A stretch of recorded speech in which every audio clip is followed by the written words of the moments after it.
Good evening दोस्तों।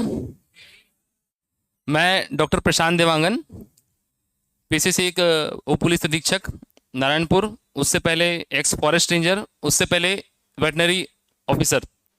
साथ साथ मैं पार्ट टाइम एग्रीकल्चर कॉलेज में प्रोफेसर भी रहा हूँ। और आप लोगों से बात करना, लोगों को कुछ कहना, बताना, गाइड करना मुझे अच्छा लगता है। इसके अलावा थोड़ा बड़ा मतलब अपने पुलिस डिपार्टमेंट में मैंने आउटडोर बेस्ट का भी अवार्ड जीता। फिजिकल में मैं एक्टिव रहता हूँ, फिटनेस के लिए ध्यान देता हूँ। और बाकी सारी चीज़ें जो एक्स्ट्रा करिकुलम में जो छोटी मोटी चीज़ें हो सकती है, जैसे कि स्टेज पे या फिर कुछ और, वो सारी चीज़ें मेरी हॉबी है, वो सब करता रहता हूँ। तो मैं अपने बारे में बताया, इसमें मैं अपना पास्ट और जोड़ना चाहूँगा। सबसे पहले सर से मेरी मुलाकात 2000 आई थिंक 14-15 में हुई। सर भी आप लोगों को पता होगा वेटनरी की जॉब में थे, है ना। वो क्लास 3 पोस्ट में थे। हम लोगों की मुलाकात हुई उसी दौरान जब उनकी पोस्टिंग हुई थी, और मेरी भी पोस्टिंग हुई 6 महीने हुए थे। ये भी कोचिंग करते थे, हम भी उस टाइम कोचिंग ज्वाइन किए थे, जस्ट साथ में पढ़ते थे।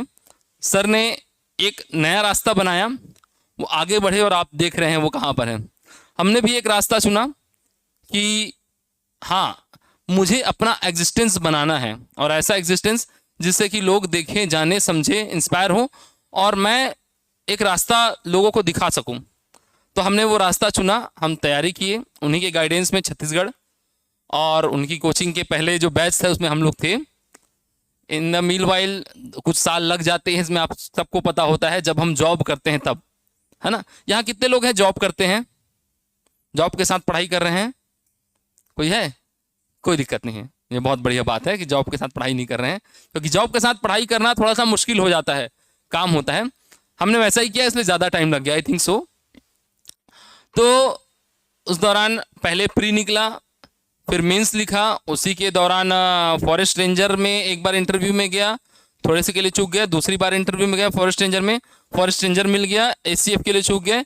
और उसी समय जस्ट ऐसा था कि या तो 2017 फॉरेस्ट सर्विस का, या तो आप दे सकते हैं फॉरेस्ट सर्विस, या आप दे सकते हैं प्री, है ना। अगर आपको पता होगा तो ऐसा ही हुआ था, क्योंकि 19 फरवरी को प्री का एग्ज़ाम था, और 25 मार्च को फॉरेस्ट सर्विस का एग्ज़ाम था।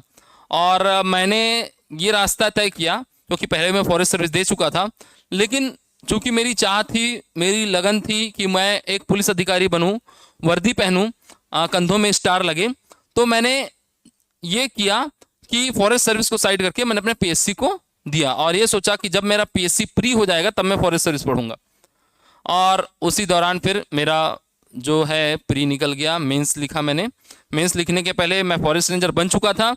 एक टाइम तो ऐसा आया भी कि लोग मुझे कहने लगे फॉरेस्ट रेंजर में चला जा, हो गया है, कुबेर का खजाना है फॉरेस्ट रेंजर, बहुत सारी ऐसी वैसी चीज़ें। लेकिन ये था दिमाग में, सर ने भी इंस्पायर किया। और जो कल्पना ध्रुव मैडम हैं, आप पढ़ते होंगे, वो मेरी बैचमेट हैं, डॉक्टर कल्पना ध्रुव, जो एसीएफ रही हैं। उन्होंने भी काफ़ी बताया कि प्रशांत, आप ऑलरेडी एक क्लास 2 गजेटेड ऑफिसर की जॉब में हैं, तो क्यों आप नीचे आएंगे, आप बड़ा सोचें, ऊपर सोचें। तो मैंने भी यही किया, सबके गाइडेंस, सबके कहने से, और आगे कंटिन्यू पढ़ाई जारी रखा। और नतीजा आपके सामने है कि हम आपके सामने यहाँ खड़े होकर बोल पा रहे हैं कि हाँ, हमने एक क्लास 2 पीएससी की पोस्ट हमने ली है ना। तो कहने का मतलब ये है, लक्ष्य बड़ा नहीं होता है। मेरे सामने उस टाइम पे तो पीएससी की पोस्ट ही बहुत कम आई थी। 3 डिप्टी कलेक्टर की पोस्ट थी और 9 डीएसपी के पद थे। लेकिन हमेशा ये मानकर चलता था कि 9 है, 9 में से एक मुझे चाहिए, वो एक मेरा है। एक ही चाहिए ना मुझे, 9 तो चाहिए नहीं, एक ही चाहिए। और 9 में से एक तो हो सकता हूँ, उसके लिए मुझे चाहे अंडर 10 आना पड़े तो मिले, चाहे अंडर 20 आना पड़े तो मिले, या फिर अंडर 50 आना पड़े तो मिले, लेकिन मिलना चाहिए मुझे। इस सोच के साथ जब मैं आगे बढ़ा, और फॉरेस्ट रेंजर चयनित होने के बाद भी मैं उधर नहीं गया, डिस्ट्रैक्ट नहीं किया अपने आप को, और लगा रहा कंटिन्यूस। तो उस साल के मेंस लिख के जो मेरा इंटरव्यू हुआ, उसमें मैं डीएसपी हो गया। मतलब ये है कि आप फोकस्ड हो के जब आप आगे बढ़ते हैं, अपने आप को ये कहते हैं कि नहीं, मेरा लक्ष्य, परम लक्ष्य यही है और मैं यही करूँगा। तो जैसा कि आप जानते हैं कि शिद्दत से चाहो तो पूरी कायनात आपको उससे मिलाने की साजिश करती है, तो वही कंडीशन होती है। तो मैं तो यही कहूँगा कि आप सबको भी अपने आप को एक लक्ष्य बनाकर चलना चाहिए। एक लक्ष्य हमेशा होना चाहिए कि हाँ मुझे यहाँ पहुँचना है, उसके लिए चाहे मुझे जो भी करना पड़े। मजे की बात तो यह है कि जब हमारा रिजल्ट आया था 25 जनवरी को 2020 में, उसके बाद फिर जो पोस्ट अलॉटमेंट देर से होता, आपको पता होगा 10-12 दिन लग जाते हैं। और उस साल 9 फरवरी को प्री का एग्ज़ाम था। तो सिलेक्शन होने के बाद हम सब यहाँ आते हैं, स्टेज पे आते हैं। तो भी मैंने बोला था कि अगर मुझे डीएसपी नहीं मिल पाया तो मैं आपके सामने, मतलब आप सबके साथ फिर से प्री दूंगा, फिर से मेंस दूंगा और दोबारा तैयारी करूंगा, क्योंकि इस साल डीएसपी के पोस्ट ज़्यादा थे, 15-20 पोस्ट थे। तो मैं करता उसको, लेकिन खुदा का शुक्र है ना, भगवान की कृपा है जो मिल गया और हम सबको, मतलब मुझे दोबारा पढ़ना नहीं पड़ा, किसी और ने वो पोस्ट लिया अगले साल। ठीक है, तो आप लोगों को ना फोकस्ड होके रहना सबसे ज़्यादा ज़रूरी है। आज के टाइम में खासकर अब डिस्ट्रैक्शन बहुत ज़्यादा है, बहुत ज़्यादा डिस्ट्रैक्शन है। कंटेंट भी इतने सारे हैं कि मत पूछो, किताब भी इतने सारे हैं, वीडियोस भी इतने सारे हैं, लेकिन कोई एक चीज़ है ना, तो वो है आप। इसलिए आप मत भटकिए। अगर आप नहीं भटकेंगे तो आपको वो चीज़ मिलेगी, है ना। जैसे कि मैं बताना चाहूँगा, एक छोटी सी कहानी है। किसी सिद्ध वेद ने कहा है,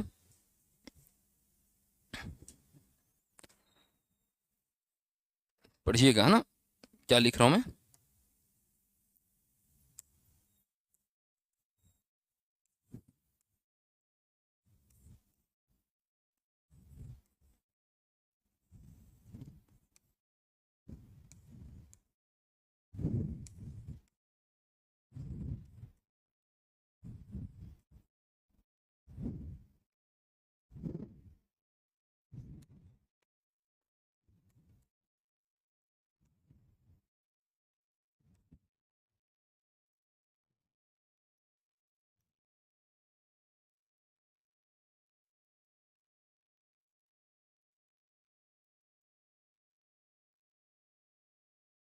समझ में आ रहा क्या लिखा मैंने?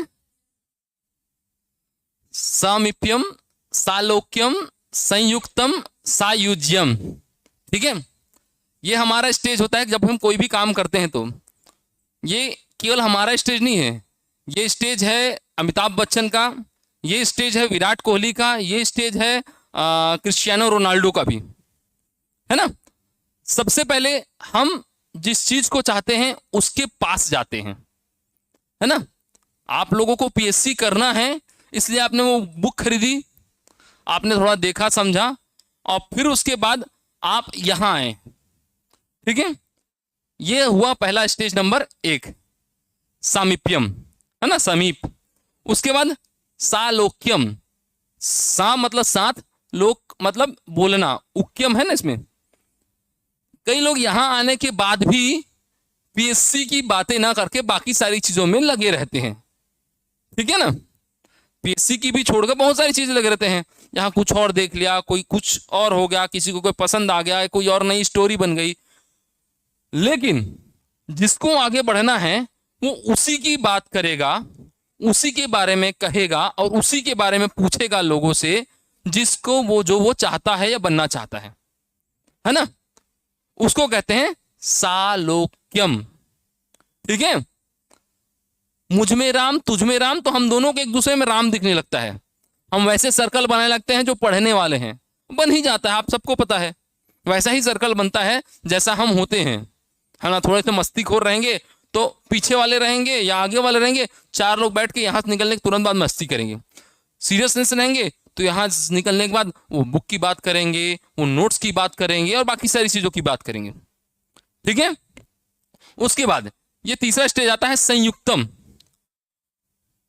बातचीत करने की जब आगे बढ़ के हम उससे पूरा जुड़ जाते हैं उस चीज से, मतलब मेरी जिंदगी और पढ़ाई या हमारा टारगेट जब एक हो जाता है हमारे लिए ना, अभी टारगेट हमको मिला नहीं है, लेकिन हमारे लिए जब वो टारगेट एक हो जाता है तब वो क्या स्थिति होती है, संयुक्तम की।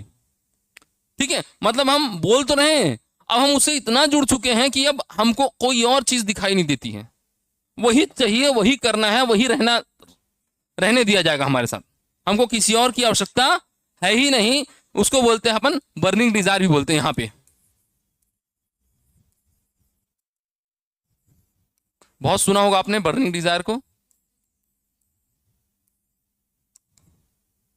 इस स्टेज पे आपको टारगेट मिला नहीं है, लेकिन टारगेट के लिए आप इतने ज्यादा अवेयर हो, इतने ज्यादा उत्साहित हो, इतने ज्यादा ललक है कि वो आपको मिलके ही रहेगा। ये होता है संयुक्तम में। और फिर एक स्टेज आता है जो विराट कोहली, अमिताभ बच्चन और सचिन तेंदुलकर, क्रिस्टियानो रोनाल्डो के टाइम होता है, जिसमें हम उस व्यक्ति को उसके काम से जानने लगते हैं या वो काम उस व्यक्ति से जाना जाता है। अमिताभ बच्चन, शाहरुख खान एक्टिंग के लिए जाने जाते नहीं, एक्टिंग को अमिताभ बच्चन, शाहरुख खान के नाम से जाना जाता है। क्रिकेट का भगवान कौन बन गया है? सचिन। भगवान से आगे कौन बढ़ गया है? विराट।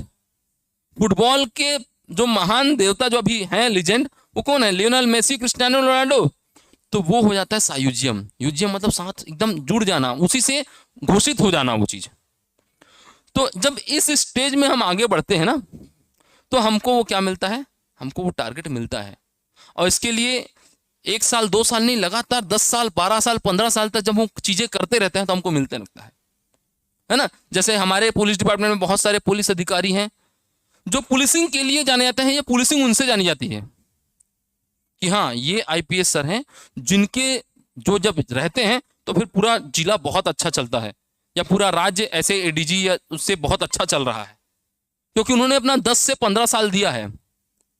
डिप्टी कलेक्टर में, प्रशासन में भी ऐसा ही होता है कि हाँ आप उसी के लिए बने हैं और आपने उसको बहुत अच्छा चलाया है।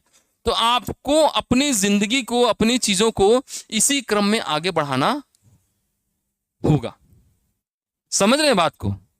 ये क्रम जब रहेगा तब आप अपने जीवन को सार्थक या उस दिशा में सिद्ध बना पाते हैं।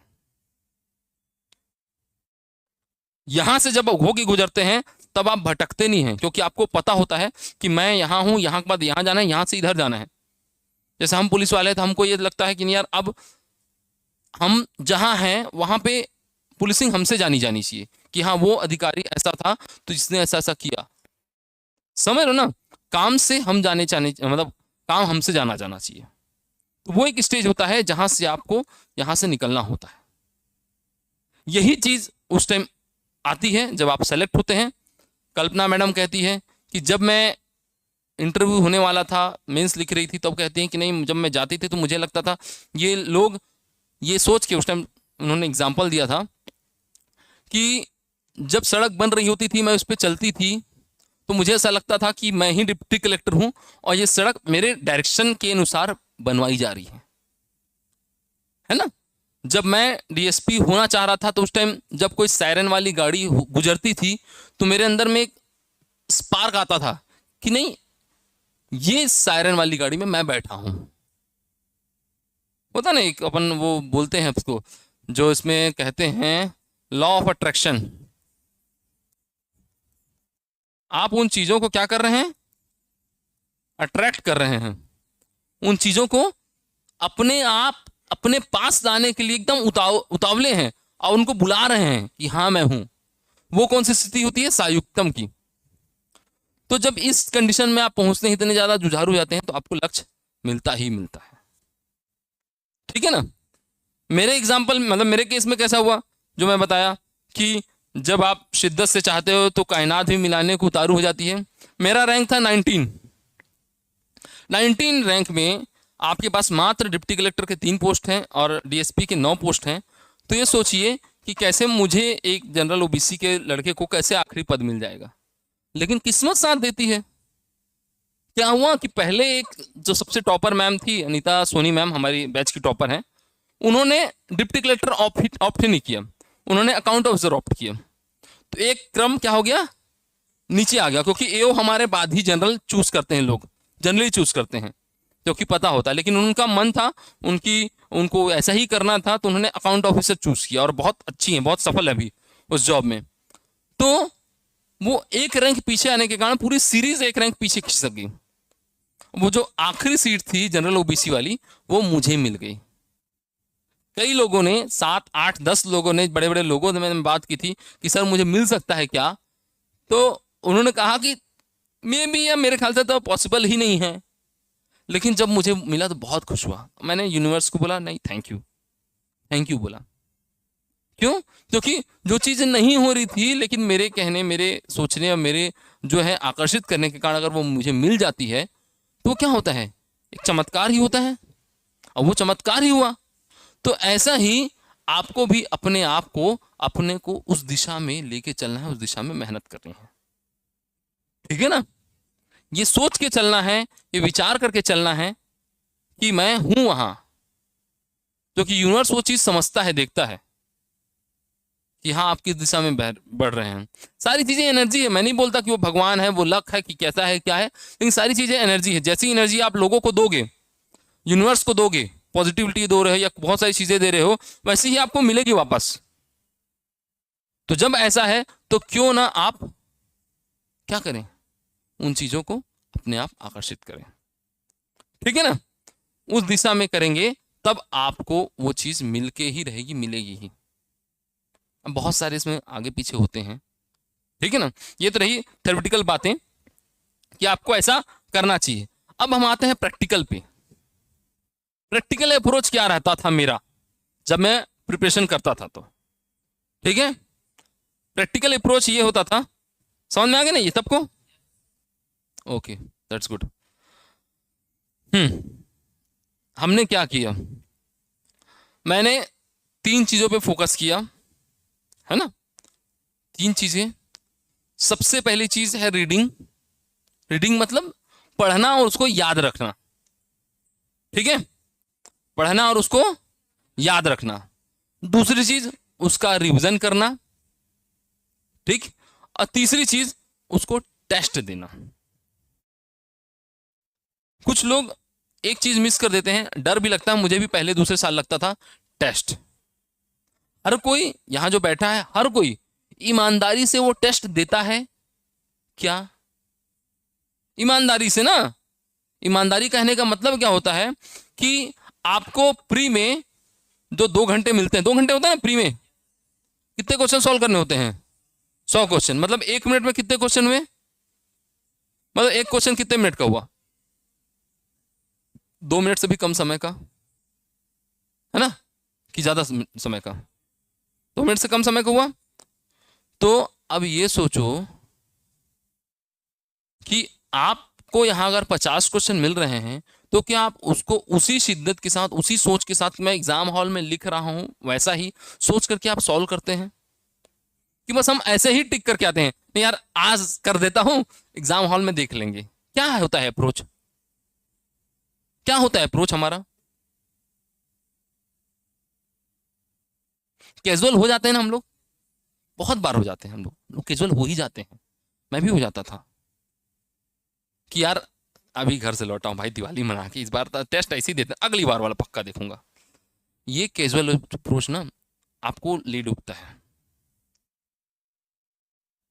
आपको, क्योंकि देखो कंपटीशन बहुत ज्यादा है, बहुत सारी क्या बोलना चाहिए, पुरानी या क्या बोलते हैं, विसंगत बातें भी होती है, आप लोग को पता है सिलेक्शन को लेकर के। तो अगर आपको उन टॉपर के एकदम 50% में आना है, 100% में आना है, टॉप 10 टॉप 20 लाना है, डिप्टी कलेक्टर डीएसपी बनना है, तो वहां पहुंचने के लिए आपको ऐसा कैजुअल अप्रोच नहीं रख सकते हो। क्योंकि एक डिप्टी कलेक्टर डीएसपी जैसे जब पोस्ट होता है ना, आप जब बनोगे, हम तो बन गए तो समझ में आता है, वहां आप कैजुअल अप्रोच रख ही नहीं सकते हो। हमारे लिए एक कैजुअल अप्रोच का मतलब होता है लाइफ का को रिस्क में डालना। किसको रिस्क में डालना? लाइफ को। समझ रहे हो बात को? एक कुछ समझ में आया हमको कि हाँ यहाँ पर कुछ बलवा दंगा होने वाला है, हमने उतनी व्यवस्था नहीं की, कैजुअल अप्रोच दिखा दिया, क्या होगा? दंगा रुक पाएगा? दंगा नहीं रुकेगा, किसी की चोट आ जाएगी, आ जाएगी, कुछ ना कुछ गड़बड़ हो जाएगा वहां पे। जबकि अगर हम कैजुअल नहीं होते तो ये चीजें नहीं होती। मैं पूरी व्यवस्था करता, बैरिकेटिंग लगाता, उतने जवान तैनात करता, जो लोग प्रोवोक करते हैं ऐसी सिचुएशंस को, उनको मैं पहले से डील करता। तो मैं क्या वहां कैजुअल अप्रोच दिखा सकता हूं? भले ही मेरी मम्मी या मेरे पापा घर में बीमार पड़े हैं, फिर भी मैं वहां कैजुअल अप्रोच नहीं दिखा सकता। ठीक है ना। एक डिप्टी कलेक्टर जिसके पास प्रशासन की जिम्मेदारी होती है ना, बहुत सारी योजनाएं होती हैं, उसमें अगर वो सही डिसीजन न ले, किसी सही आदमी को उस चीज के लिए आवंटित ना करे, उसमें कैजुअल अप्रोच दिखाए, तो क्या उसका काम, प्रशासन का काम सही समय पे हो सकता है? चुनाव की ही बात कर लेता हूं। चुनाव में एक डिप्टी कलेक्टर या फिर तहसीलदार बहुत बड़े पद पे होता है चुनाव के लिए, चुनाव अधिकारी के जस्ट नीचे होता है, आपको पता होगा, है ना। रिटर्निंग ऑफिसर कहलाता है कि एसडीएम। अगर वो छोटा सा कैजुअल अप्रोच दिखाए तो क्या चुनाव सही तरीके से संपन्न हो पाएगा? नहीं हो पाएगा ना। तो जबकि चुनाव हमारा 30 दिन पूरा चलना होता है, एक एक चीज सिस्टमेटिक होनी होती है, एक एक चीज को देखना होता है, सोचना होता है, वैसे ही हमारे साथ भी होता है। वहां जब आप कैजुअल अप्रोच नहीं दिखा सकते हैं, आपको दिखाना ही नहीं होता है। अगर आप कैजुअल अप्रोच दिखाए तो सीधे आपके ऊपर का अधिकारी जो है आपको किक आउट कर देगा। मतलब आपको हर दिन अलर्ट रहना है, हर दिन अवेयर रहना है और अपनी चीजों को बहुत अच्छे से करना है। तो क्यों आप अभी कैजुअल अप्रोच दिखा रहे हो? इसी को तो बोलते हैं ना OLQ, ऑफिसर लाइक क्वालिटी। अगर आपको बनना है वो, तो उसके जैसा अभी से सोचो समझो। एक आईएएस आईपीएस ऑफिसर जो होते हैं ना, वो लोग अपनी प्रैक्टिस में लाते हैं इस चीज़ों को, वो कैजुअल अप्रोच नहीं लाते हैं। मतलब पूरे 2 साल 3 साल तक वो उसी चीज़ को करते हैं कि जो मैं पढ़ रहा हूँ बहुत अच्छे से पढ़ाऊँ, उसको 100% परफॉर्म करके आऊँ। समझ रहे हो? तो जब वो लोग या अधिकारी बनने के बाद वो लोग अगर अप्रोच नहीं, मतलब कैजुअल अप्रोच नहीं दिखा रहे, तो आप क्यों कैजुअल अप्रोच दिखा रहे हो? मैं ये पूछता हूँ। 100% जब तक नहीं दोगे तब तक कैसे होगा? माइक टाइसन नहीं, क्या बोलते हैं उसको, जो बहुत अच्छा बॉक्सर था, मोहम्मद अली, या फिर जो बहुत अच्छा रनर है, क्या नाम उसका, उसेन बोल्ट, उनकी वीडियो देख लेना। वो लोग बताते हैं कि हम, या फिर एक और बहुत ही स्ट्रॉन्ग पर्सनालिटी है जिसका नाम मैं भूल रहा हूँ, जिसने नेवी सील को क्रैक किया है, मैं नाम भूल रहा हूँ, आखिरी में बता दूंगा, मुझे याद आ जाएगा। ठीक है ना। उसका ये कहना होता है कि हम अपनी प्रैक्टिस में वो जान डालते हैं, इधर देखो, इधर इधर इधर, यहां नहीं, है ना। हाँ ठीक, जूस है, चाहिए? नहीं, दे देता हूं मैं। ठीक, दिखो क्या है ना, फोकस यही होता है। डिस्ट्रैक्ट हो गए ना, क्या है, आया, आपने उधर देख के मुझे देख लिया, कोई दिक्कत नहीं थी। लेकिन अगर वहां देखे कि आपका दिमाग और आपका नजर वहीं टिक गया, मतलब आप क्या हो गए, डिस्ट्रैक्ट हो गए। चीजें नजर के सामने से गुजर जाए, आप अवेयर हो जाओ, इतना काफी है। लेकिन आपको वहां स्टक नहीं होना है। समझ रहे हो बात को? आपको हर चीज देखनी है, हर चीज ऑब्जर्व करनी है, लेकिन वहां रुकना या झुकना नहीं है। झुकना तो नहीं बोलूंगा, रुकना या थकना नहीं है। ठीक है। तो उन्होंने, जितने भी लोग हैं वो लोग बताते हैं कि हम अपने प्रैक्टिस में इतनी जान डालते हैं कि ऐसा है कि वही हमारा फाइनल मैच है, इसलिए फाइनल मैच इतने आराम से हम निकालते हैं। मैकग्रेगर, बॉक्सिंग चैंपियन, देखो उनके वीडियोस, वो इसलिए जीतते हैं क्योंकि अपनी प्रैक्टिस में इतनी जान डाल दी होते हैं ना, अपना 100% 150% दे दिए होते हैं, इसलिए वो जीतते हैं। तो क्यों आप लोग कैजुअल अप्रोच दिखाओगे? इसलिए तीनों चीजें बहुत जरूरी हैं। पहला पढ़ना, दूसरा रिवीजन, तीसरा टेस्ट। ये तीनों को बहुत अच्छे से करो तो आपको दिक्कत नहीं होगी। अब इसमें सबसे पहले स्टेप में आते हैं हम पढ़ने में। ठीक है।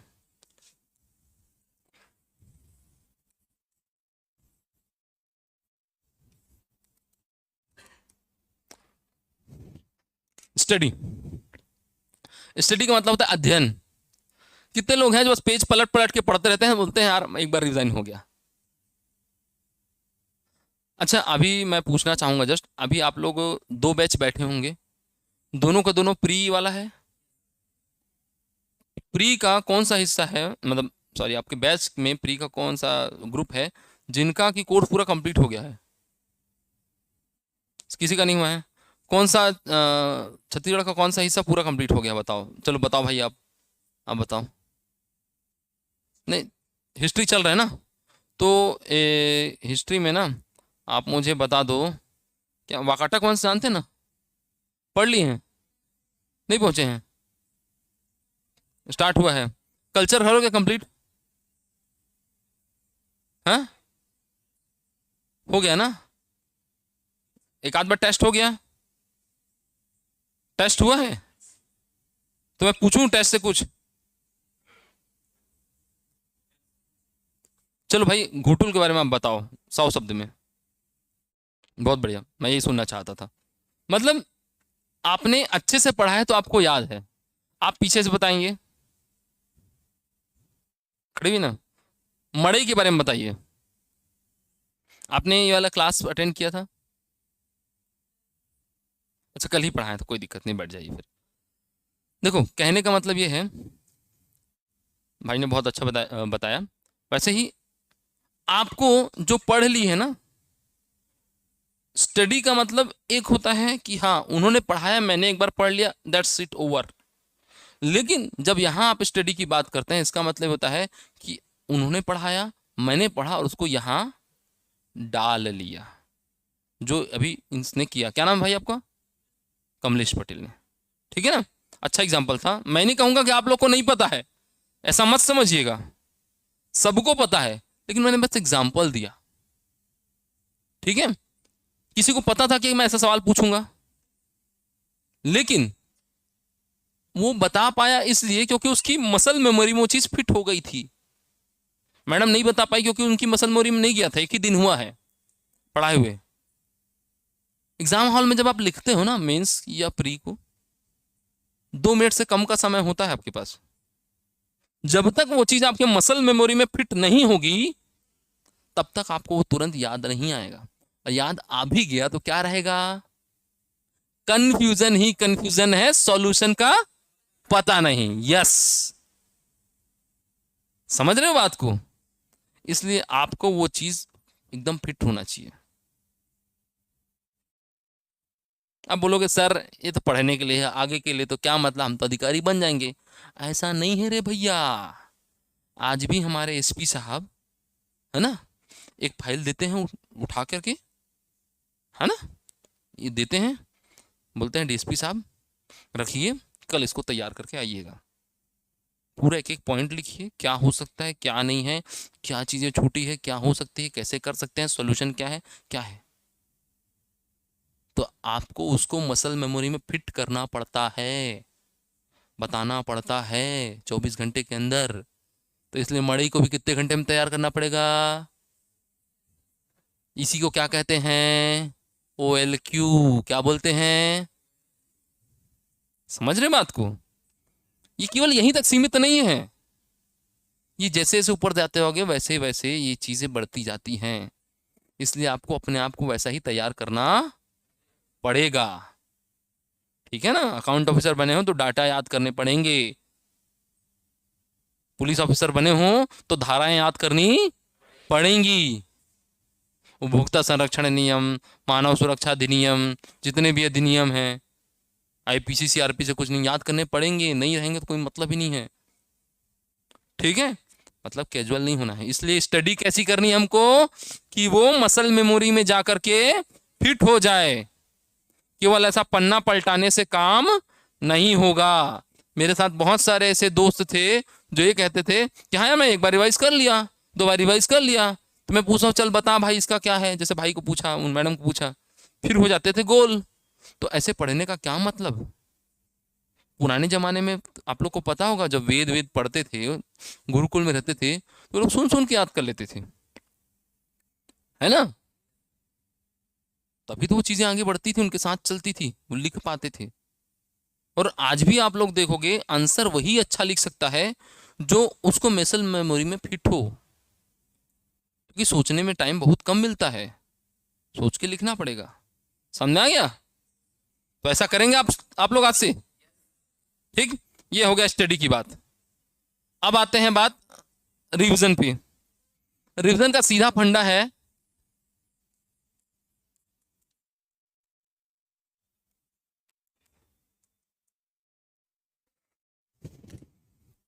रिवीजन का सीधा फंडा ये है, आप लोग कैसे करते हैं रिवीजन? कोई एक बताएगा? मैडम आप बताइए, क्या नाम है आपका? शुभ नाम? बैठे रहिए बैठे रहिए, क्या नाम? पूजा नायक। कहाँ के रहने वाले हैं? Very good. तो पूजा जी ये बताइए रिवीजन कैसे करते हैं आप? इधर से भी कोई तैयार रहे कैसे करते हैं बताने के लिए।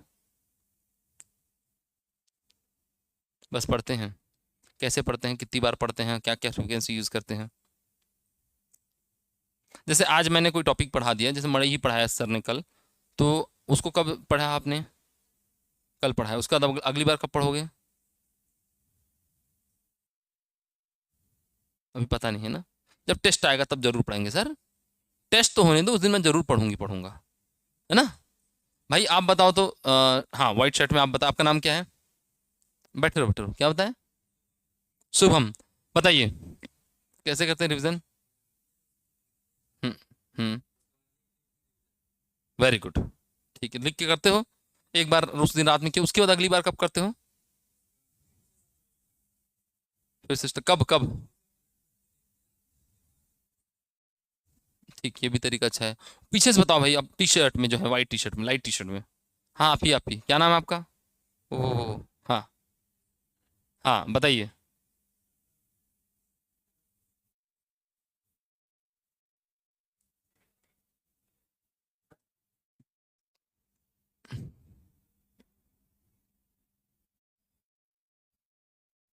हम्म ठीक, ये बढ़िया तरीका है ना।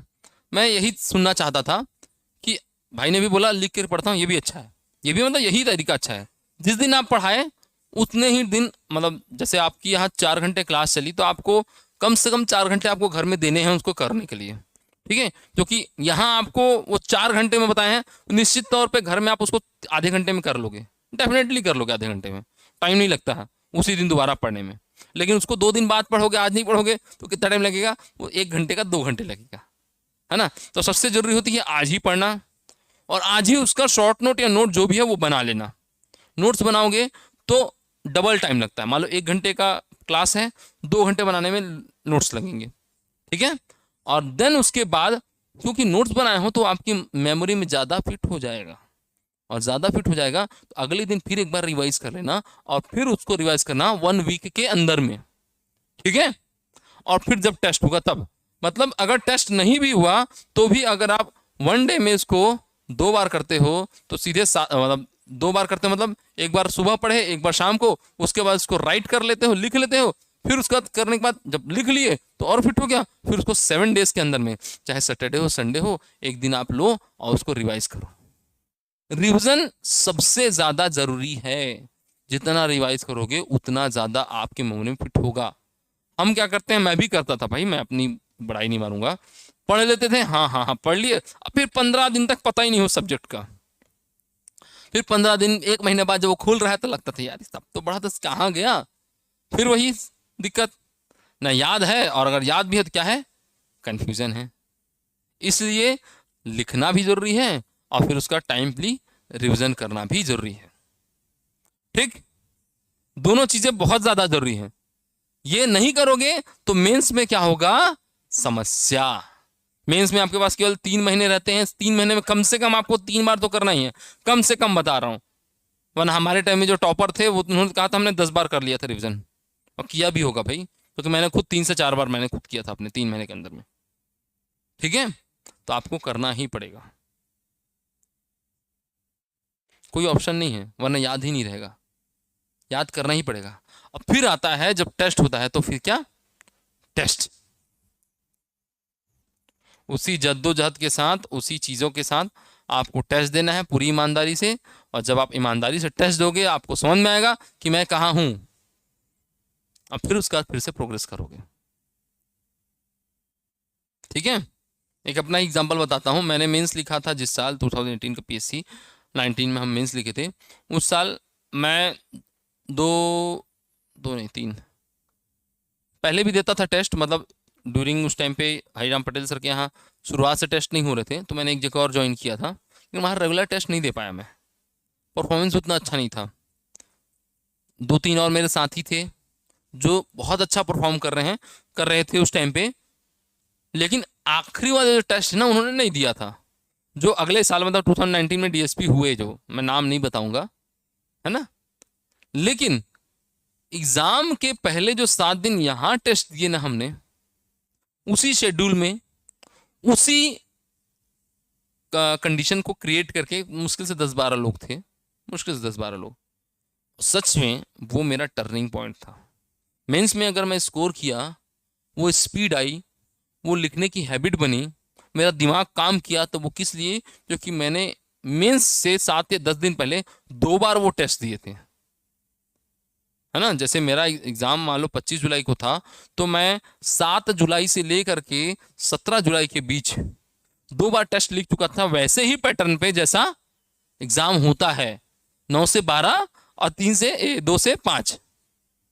ठीक है, तो ये दोनों चीजें मुझे बहुत कारगर लगी, क्योंकि अगर मेंस में आए नंबर तो लिखने के कारण ही आते हैं, है ना। नहीं लिखोगे तो नहीं मिलते नंबर। वो अपवाद है कि कुछ मार्कशीट ऐसी आ जाते हैं जो लिखा नहीं फिर नंबर मिल गया, मुझे वो उसमें कोई सत्यता नहीं लगती है ना। सत्य इसी को माना जाए कि हम मेहनत करेंगे और निकलेंगे। तो उसके लिए क्या करना पड़ेगा? हमको मेहनत करनी पड़ेगी, और फिर मेहनत करने के लिए रिवीजन के साथ साथ क्या देना पड़ेगा? टेस्ट। मैं अपनी एक और चीज़ बताऊंगा, 2015 या 16 में मैं नहीं आता है बोल के, मतलब क्या बताऊं तुमको, 16 पीएससी था जिसमें मैंने मेंस लिखा था, 16 पीएससी का मेंस भी मैंने लिखा हुआ है ना। उसमें एक सब्जेक्ट ही मैंने छोड़ दिया था, वो 7वां पेपर। कौन सा पेपर? आखिरी, उस टाइम पे ज़्यादा वो नहीं होता था, आखिरी पेपर होता था वो समाजशास्त्र, एक छोटा सा दर्शन था, बहुत पतला पतला हुआ करता था 16-17 के पीएससी में, एकदम थोड़ा थोड़ा समाजशास्त्र, दर्शन शास्त्र और कल्चर होता था, जब सिलेबस 18 में चेंज हुआ उससे पहले। तो मैंने पेपर ही नहीं दिया, ये सोच के कि मुझे नहीं आता है, नहीं लिख पाऊंगा, और मैं उसमें इंटरव्यू नहीं जा पाया था, फेल हुआ था। मतलब अब मेंस लिखो लेकिन नया एक पेपर नहीं लिखे तो कहाँ से हो पाएगा। लेकिन जब स्कोर कार्ड आया, मैंने देखा तो मुझे समझ में आया कि अरे यार, इसको नहीं दिया, अगर मैं दिया होता और कुछ अच्छे मार्क्स आ गए थे, मैं भी एटलीस्ट इंटरव्यू तक तो पहुंच जाता। इसलिए टेस्ट न देने के कारण, क्योंकि हमारा कॉन्फिडेंस नहीं था। कॉन्फिडेंस क्यों नहीं था? क्योंकि मैंने पहले टेस्ट नहीं दिया था, लिखा ही नहीं था। और आप लोगों को बता दूं, 13, 12, 13, 14, 15 इस दौरान लोग टेस्ट के लिए सीरियस भी नहीं थे। लगातार इतनी वैकेंसियां आ रही थी, यही मार्केट के छोटे छोटे नोट्स होते थे, और लोग बस रट के चले जाते थे। लेकिन अब का सिनेरियो क्या है? बदला हुआ है। अभी आप नहीं, वो उस लड़के ने खुद बोला, जो अभी सासो है ना, आपको लाइव एग्जांपल दे रहा हूं मैं, सासो है, जो मेरे से 2 साल पहले सासो बना था, वो बोला भाई हम तो लिख के प्रैक्टिस नहीं किया, कभी टेस्ट ही नहीं दिलाए हैं, और मैं सासो तक पहुंच गया। अब वो मेरे साथ जब लिखा, उसका मेंस निकल ही नहीं पाया, स्कोर एकदम कम। क्यों? टेस्ट नहीं देने के कारण। टेस्ट देना बहुत ज़्यादा जरूरी है, इसलिए हर एक टेस्ट को किस में देंगे आप? बहुत सीरियसनेस के साथ, बहुत ही अलर्टनेस, अवेयरनेस के साथ आपको टेस्ट देना होगा। ठीक है, ठीक। ये इतने चीज़ें करना बहुत ज़्यादा जरूरी है अगर आपको प्री और मेंस तक पहुंचना है तो। ठीक है, अब आप बताइए आपका कुछ हो तो, वरना मैं कुछ और दूसरा टॉपिक लूं, क्योंकि हमारी जो कैपेसिटी होती है ना फोकस की, वो भी मैं बता देता हूँ जो मैं करता था। एक होती है टेक्निक पोमोडोरो। कौन जानता है पोमोडोरो टेक्निक के बारे में?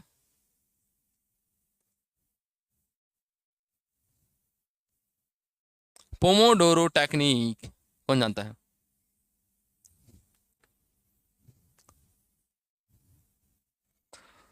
मुझे पढ़ाते कितना टाइम हो गया बताओ, मतलब तुम्हारे साथ बोलते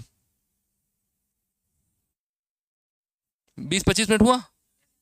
40 मिनट हो गया? ज़्यादा हो गया यार, इतना नहीं बोलना था मुझे, है ना, इतना ज़्यादा नहीं बोलना चाहिए। मैं पी लूँ ना इसको? ठीक, ठीक है। तो क्या है ना, हमारा भी सीमा होता है, हमारा मतलब सबका मानवीय जो ये है ना, दिमाग का स्ट्रक्चर इस तरीके से बना है कि हम 22 से 25 मिनट तक ना बहुत अच्छे से फोकस कर सकते हैं, बस थकने लगता है दिमाग। तुम लोग भी बैठे बैठे देख रहे हो, कुछ लोग तो भाई लोग थोड़ा सा ऐसे जमा ही मार रहे हैं, कोई दिक्कत नहीं, मार लो, कोई दिक्कत नहीं है, लड़कियां बहुत अवेयर हैं, आप लोग मार लो। क्योंकि मैं जानता हूँ तुम लोग को विश्वास नहीं होगा, अगर किसी से पूछो ना, जो लास्ट लास्ट में मेंस में यहाँ बैठा है हमारे साथ, मैं लिटरली मेंस की क्लासेस में सो जाता था, 4-4 घंटे तक कैसे बैठ के पढ़ूं मैं। हमको चाहिए हर 25 मिनट में ब्रेक, 5 मिनट का। कितने मिनट में? 25 मिनट में 5 मिनट का ब्रेक चाहिए ही चाहिए। उससे ज्यादा होता है तो दिमाग बोझिल हो जाता है है ना।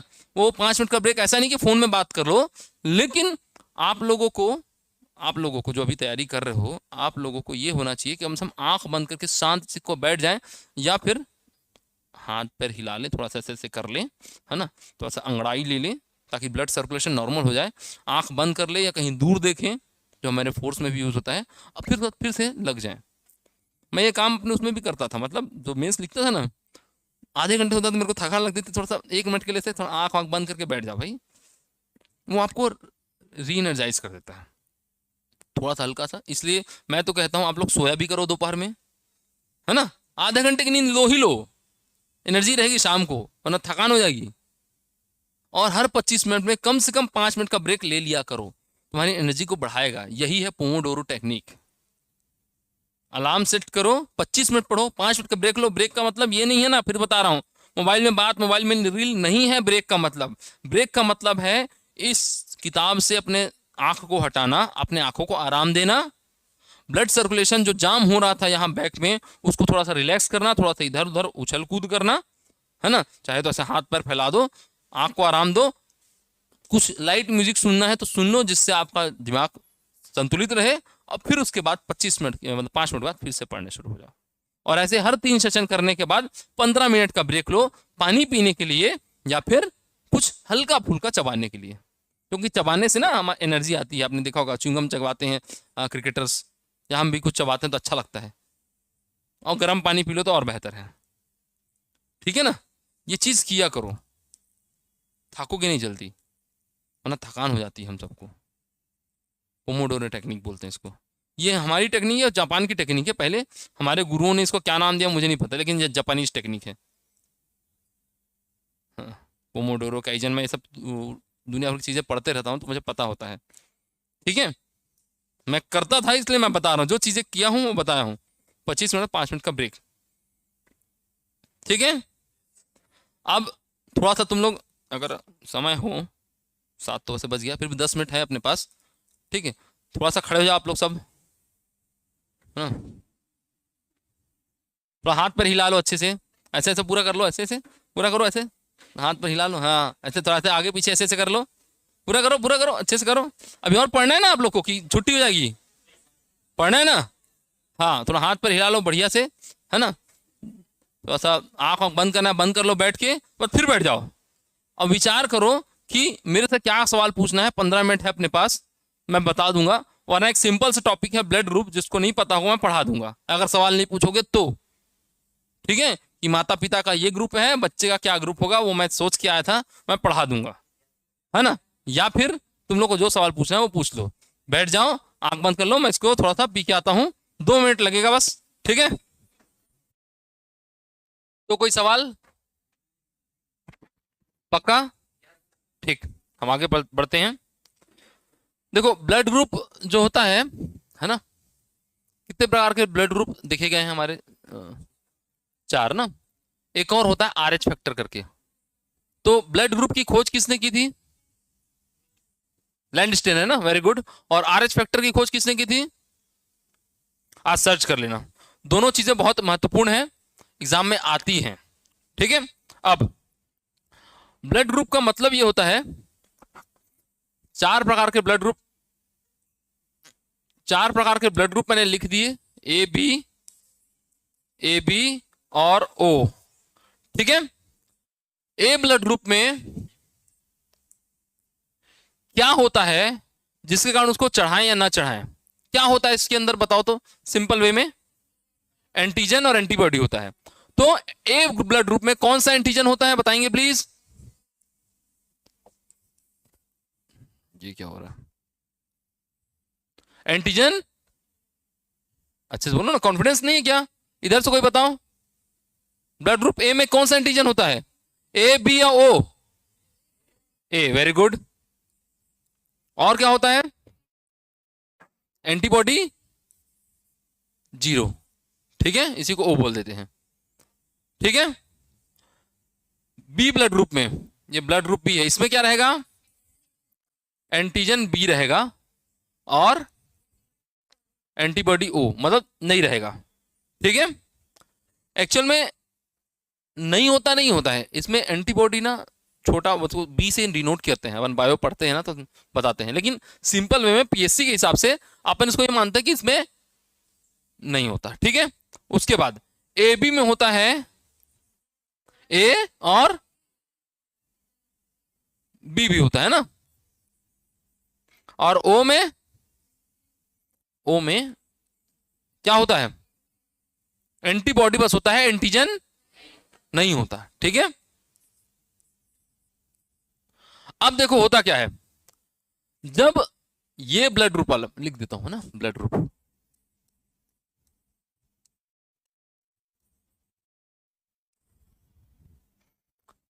जब ये ब्लड ग्रुप वाला है ना, अब ये बताओ मुझे एंटीजन क्या होते हैं, क्या चीज होते हैं एंटीजन, बेसिकली क्या होता है एंटीजन।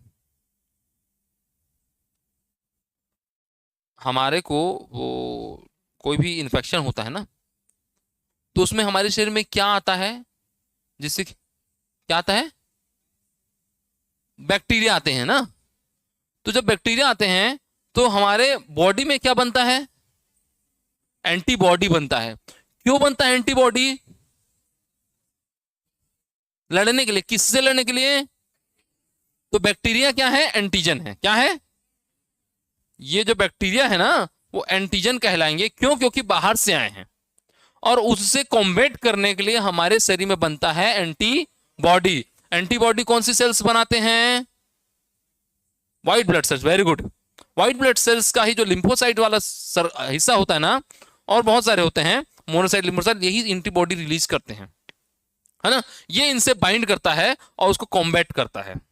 सेम ऐसी ब्लड ग्रुप में भी होता है, ये जो ब्लड ग्रुप है ए ब्लड ग्रुप, इसमें एंटीजन है ए, एंटीबॉडी 0, ठीक है, नील मानेंगे इसको। ठीक है, बी ब्लड ग्रुप में बी एंटीजन होता है, यहां ए एंटीजन है, यहां बी एंटीजन है। तो जब ये इस ब्लड ग्रुप वाले को, ठीक है, अगर मान लो, पहले शादी वाला बताऊं कि ब्लड चढ़ाने वाला बताऊं, शादी वाला बताऊं, इतना समझ में आ गया ना आपको किसमें क्या होता है। तो चलो पहले मैरिज को ही कर लेते हैं, उसके बाद फिर रक्त संधारण पढ़ाएंगे। ये होता है ए ब्लड ग्रुप वाला, ठीक है, ये बी ब्लड ग्रुप वाला, थोड़ा सा छोटा करना पड़ेगा, A blood group, B blood group, A B और ओ, यहां भी हम लिख देते हैं ए बी और ओ। ठीक है, अब आपको तो पता है इसमें क्या चीजें हैं, क्या क्या नहीं है। ठीक है, तो जब ए की शादी होगी तो बच्चे में कौन सा ब्लड ग्रुप आएगा, आप बताओ, उन शर्ट वाले भैया आप बताओ। हाँ, ए ही आएगा, कोई दूसरा ब्लड ग्रुप हो सकता है, ओ हो सकता है। क्यों हो सकता है, क्यों हो सकता है, देखो समझना नहीं इस चीज को। इसके पास है ए और मतलब ओ भी हो सकता है, इसके पास भी आई ए है और आई ओ हो सकता है। ठीक है, तो जब ये दोनों मिलेंगे तो भी ए ब्लड ग्रुप बनेगा। ठीक है, आई ए और आई ए ब्लड ग्रुप। ठीक है,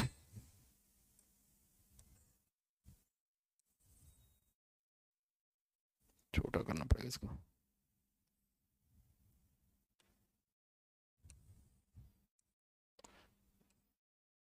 ये दोनों मिलेंगे आई ए और आई ए, दिख रहा है आप लोग को, तो ए ब्लड ग्रुप बनेगा। क्लियर है, ये इस आई ओ से मिलेगा तो भी बनेगा ए ब्लड ग्रुप। क्यों, क्योंकि आई ए और आई जीरो ये डोमिनेटिंग है। ए जो है एंटीजन वाला क्या होता है, डोमिनेटिंग कैरेक्टर का होता है।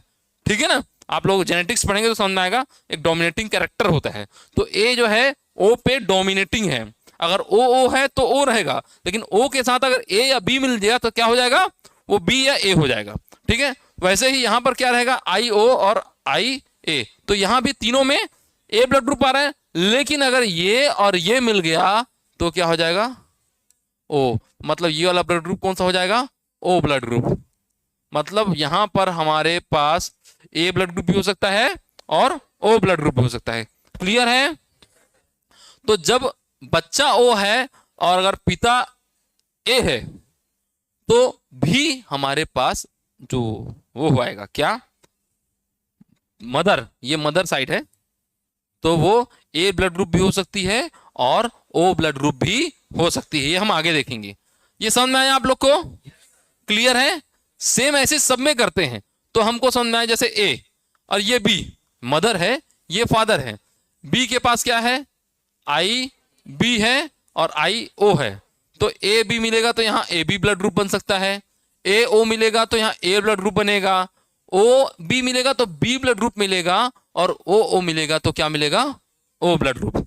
मतलब ये है कि यहां बी ब्लड ग्रुप वाले अगर फादर हैं और मदर अगर ए ब्लड ग्रुप की है तो दोनों को मिलाएंगे तो हमको चारों टाइप की संतानें मिल सकती हैं। क्लियर है? सबसे ज्यादा पॉसिबिलिटी है। सेम ऐसे ही आप लोग करो, तुरंत अपनी कॉपी में बनाओ और मुझे बताते जाओ, मैं भरते जाऊंगा। ठीक है, चलो मैं भी साथ साथ सॉल्व करूं कि कर लोगे? कर लेंगे, जल्दी बनाओ मेरे साथ साथ, ठीक है।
बना लिए? सवाल ये नहीं है कि क्या होगा, सवाल में ये पूछूंगा कि कितना होगा, अनुपात क्या होगा और क्या नहीं होगा। ठीक है ना, इसलिए सोच के बनाना, तो पूछूंगा।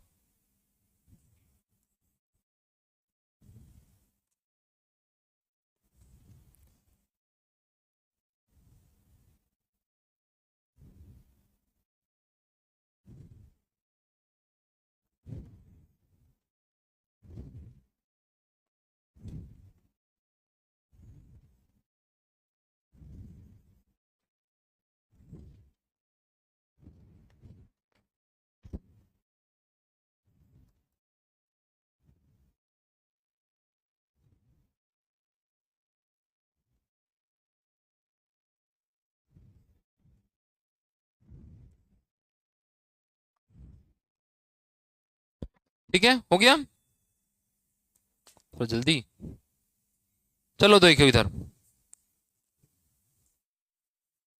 देख लो थोड़ा सा ना। अब सवाल ये नहीं होता कि क्या होगा, सवाल ये होता कि क्या नहीं होगा। ठीक है ना, असंभावित रक्त समूह खोजना है हमको। ठीक है, जब ए और ए मिल रहे हैं तो इसमें असंभावित रक्त समूह कौन सा है, बी और ए बी। ठीक है ना, आपको इस नजरिए से देखना पड़ेगा, क्योंकि सवाल आपसे सीधे नहीं पूछे जाएंगे, आपसे पूछे जाएंगे थोड़े उल्टे। तो आपको उल्टा सोचना पड़ेगा कि क्या हो सकता है, नहीं क्या नहीं हो सकता है। अगर पिता ए बी है और माता बी है तो क्या नहीं हो सकता इसमें, ओ ठीक है। वैसे ही अगर ओ ब्लड ग्रुप है और ए बी ब्लड ग्रुप है, मान लो कि फादर का ओ ब्लड ग्रुप है और माता का कौन सा है, ए बी, तो क्या नहीं हो सकता है? अगर फादर ओ है, मदर है ए बी, तो क्या नहीं हो सकता है ये बताओ? ए बी नहीं हो सकता और ओ नहीं हो सकता, क्योंकि यहां पर ए बी एक साथ नहीं है। ठीक है, ए बी एक साथ होने के लिए एक ए इधर होना चाहिए, एक बी इधर होना चाहिए, या फिर वाइस वर्सा। इस चीज को ध्यान देना। ठीक है, ओके, क्लियर है? समझ में आ जाएगा? बना लेंगे इसको। आज आप लोग प्रैक्टिस कर लीजिएगा, उल्टा प्रैक्टिस करना है, क्या नहीं हो सकता। ठीक है, क्लियर है? अब हम किस में चलते हैं, इसी में से रक्त चढ़ाने वाले में पे चलते हैं कि किसको रक्त चढ़ाया जाए, किसको नहीं चढ़ाया जाए। अब चलो इसी में समझते हैं। मान लो कि ये बी ब्लड ग्रुप का व्यक्ति है, ठीक है, इसको मैं कौन कौन सा ब्लड ग्रुप चढ़ा सकता हूं?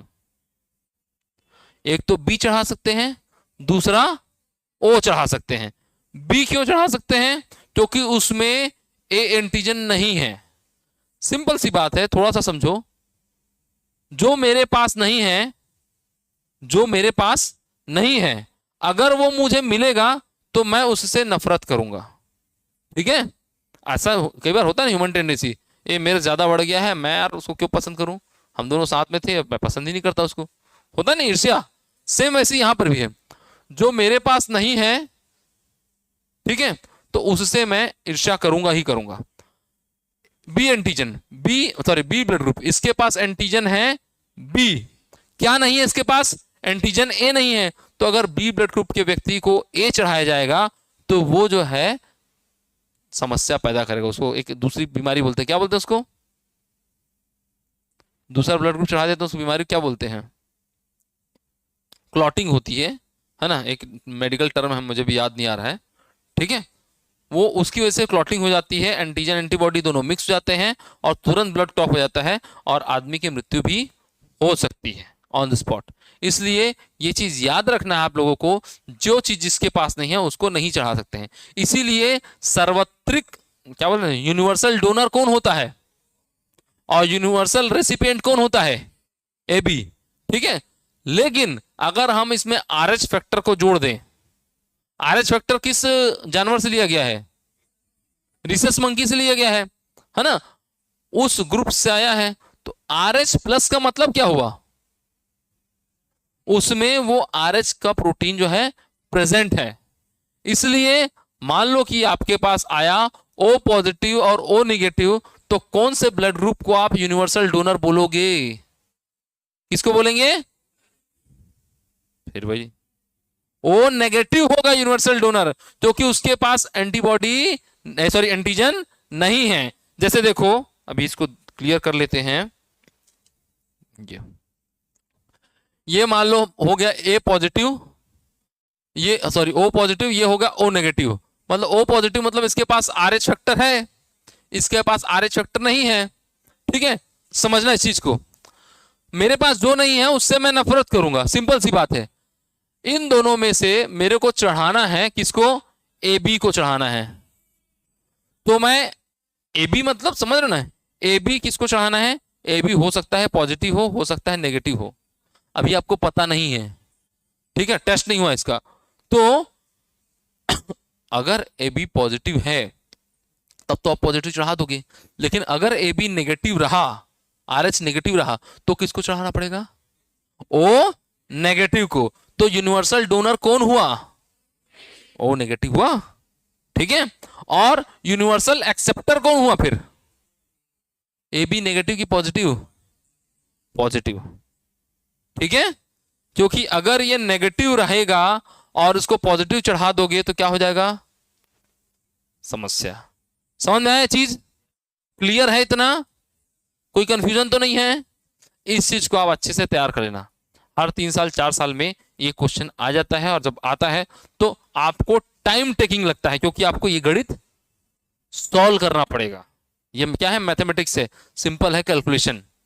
इसलिए इस चीज को आप लोग बेहतर से तैयार कर लीजिए ताकि आप लोगों को समस्या ना हो। ठीक है, तो आज की क्लास में यही समाप्त करता हूं। और किसी को कोई पूछना है? नहीं? ठीक, थैंक यू सो मच।